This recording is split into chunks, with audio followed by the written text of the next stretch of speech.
जय गुरुदेव. माझं नाव कुष्मिता सेनापती. मी श्री रविशंकर विद्या मंदिर शाळेत तिसरी शिकते. संस्कृती संवर्धन संघ आयोजित संस्कृत श्लोकोच्चारण व अर्थ स्पष्टीकरण स्पर्धेत द्वितीय गटातून सहभागी झाली आहे. आज मी तुम्हाला श्री हनुमंताचे 2 श्लोक सांगणार आहे. पहिला श्लोक. बुद्धिर्बलं यशोधैर्यं निर्भयत्वं मरोगताम् अजाड्यं वाक्पटुत्वं च हनुमत्स्मरणात् भवेत्.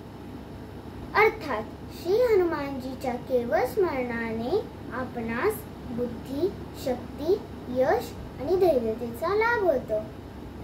महाबळीच्या स्मरणाने आपणास निर्भयता आणि आरोग्य प्रदान करते आणि आपल्याला आपल्या कार्यामध्ये अधिक सक्रिय करते. वचन कौशल्याचा गुण विकसित करते. दुसरा श्लोक.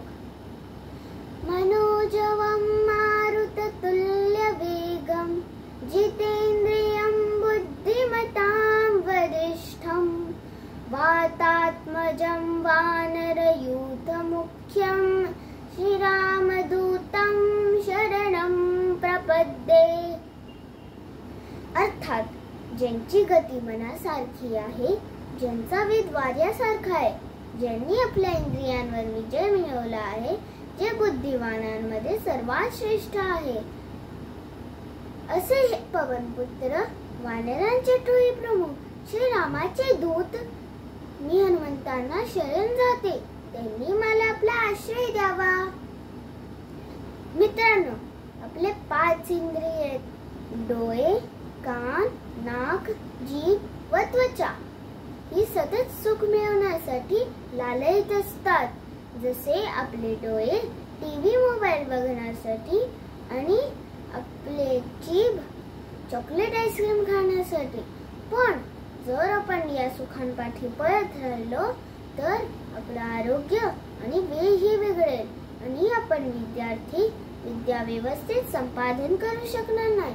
जर या इंद्रियांना ताब्यात ठेवायचं असेल तर श्री जितेंद्रिय हनुमंताची उपासना करावी. असेच श्री हनुमानजी विद्या, बुद्धी, शक्तीचे दाता आहेत.